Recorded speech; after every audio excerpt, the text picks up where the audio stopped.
Hello everyone, in this video I am going to show you how to download Cursor AI in your computer. So for this you have to go to the start button, then you have to search for the Chrome option from here.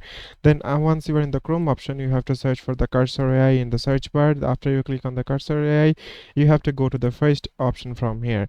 And once you are go to the first option, here you will get the option of sign in and download in the right hand side. Here you can see we have already it's already showing the option of download. But in some cases, if your language is showing to Chinese or other languages, you can just type in that cursor.com/en, and then if you click on, then it will simply take you to the English page.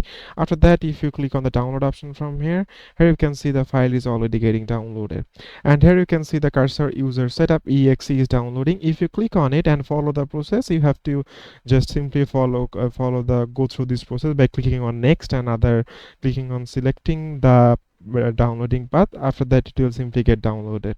So it is as simple as that, guys. Thank you very much for watching this video.